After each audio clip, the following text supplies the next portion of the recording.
Hey everyone, welcome back to my channel. Today's video is going to be about ADA wheelchair regulations as well as proper wheelchair fitting.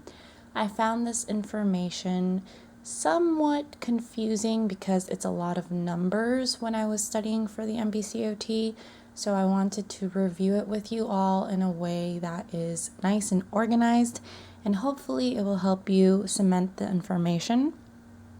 I'm going to start off on the far left. On the top, I wrote a little memo about the standard adult wheelchair size. And usually the measurements are written differently, but I put them in order of 16 by 18 by 20 because I find that that's easier for me to remember, but it is depth times width times height if you put it in this order. And oftentimes, if you find this in some kind of multiple choice format, you should be able to remember the numbers better if it's in this sequential order. So that's why I wrote it that way. So a standard adult wheelchair is 16 by 18 by 20 inches. Ooh, someone just drove by with some very loud country music. Okay, so moving on, I wanted to talk about the minimum door width. So the picture that I have right here is a picture of a door threshold, and this would be the door swinging open. And the minimum door width has to be 32 inches, but it is preferred to be at 36 inches to have a little bit of wiggle room.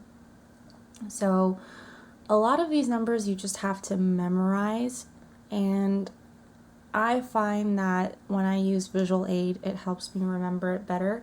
So something you can do is measure the width of your doors at home just to see and find out of curiosity if it is okay and if it is 32 inches minimum, because then you'll know if your house has wheelchair friendly doors.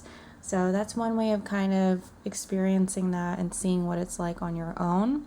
But yes, there is a 4-inch difference from the minimum width at 32 versus the preferred at 36. And that's because a lot of wheelchairs come in different sizes. So obviously the wider the door, the easier it is to accommodate for all different styles of wheelchairs. Another thing that is important to note is that when someone is in a wheelchair and they are trying to turn 360 degrees in a full circle, they need 5 by 5 feet or 60 by 60 inches of space to make that full circle. And the nice thing about this measurement is that keep 5 by 5 feet in mind because it's going to come up again in the next section that we talk about.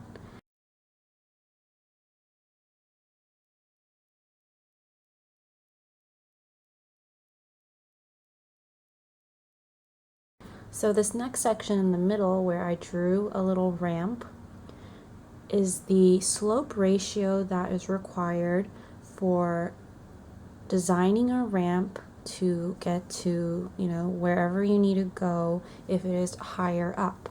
So the ratio you want to follow for establishing what kind of ramp and height you will need is that for every 1 inch of vertical rise, there is 12 inches of ramp that is required.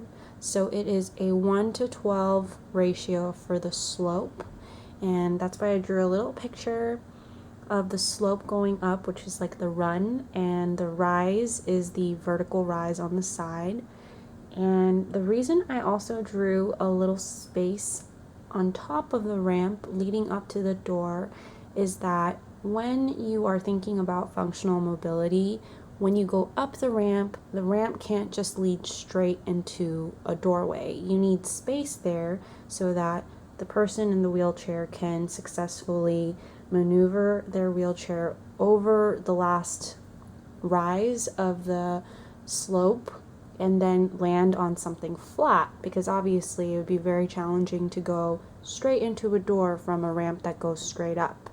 So this is when the 5 by 5 feet comes in again, and I wrote it at the bottom that ramps leading to doors need 5 by 5 feet.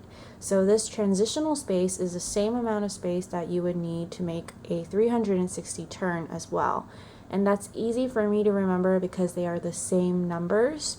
Sometimes they will give you inches instead of feet, and what I did was I changed all the numbers to see what they equal in inches versus feet, and I found that both turning 360 degrees and the amount of space you need after going up a ramp that leads to a door is both 5 by 5 feet. The last thing I want to break down is an overview of proper wheelchair seating. So for proper wheelchair fitting, you have to consider all angles of the wheelchair, and every wheelchair is different, but this is kind of like a broad overview on how to measure the length, the width, the depth, all of the above.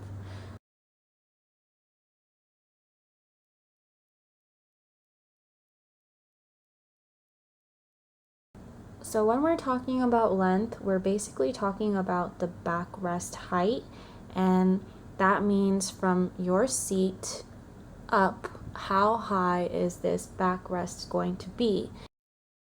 And this height highly depends on the person's proper sitting posture, their general needs when it comes to what kind of support their back needs.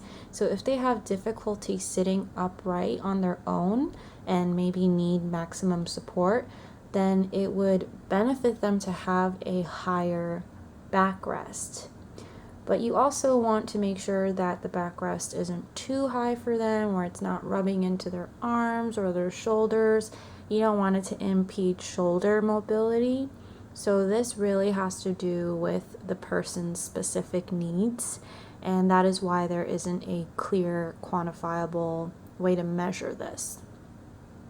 For width, think about the widest point across your hips and thighs, and you want to add 2 inches.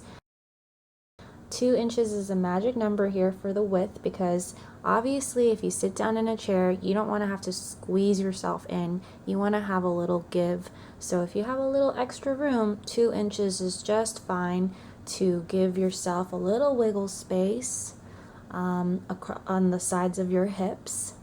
And on the opposite side, depth, all you have to do is subtract 2 from behind your knees.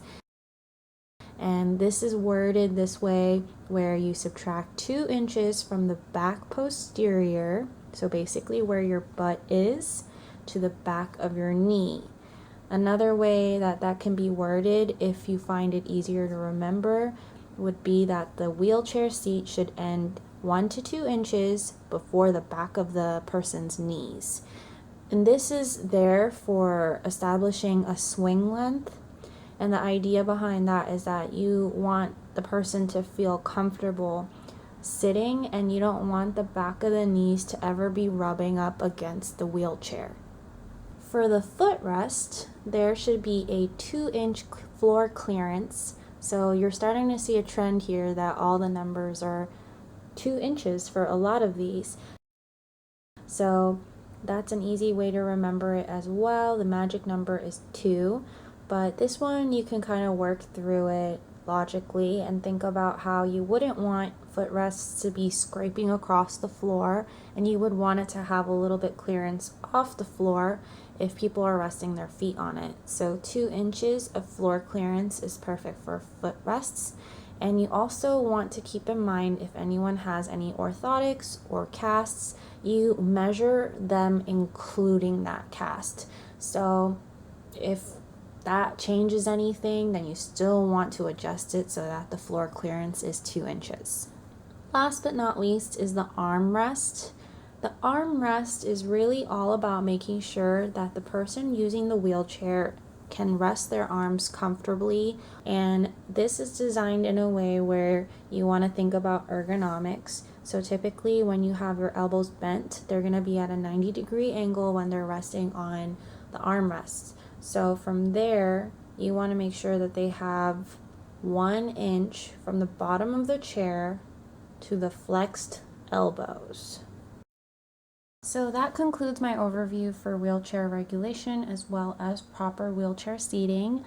I hope this is helpful. I encourage you to find whatever wording works for you. There are a lot of pictures and diagrams that you can refer to online that might be easy for you to print out and label if that is helpful. So do whatever you need to do to remember the information. I hope you are all doing well. Thank you for all of your comments, and I will try my best to keep up with this page. I recently adopted a puppy and she is quite a handful, so I will end this video with some happy and cute footage. Take care of yourselves and good luck!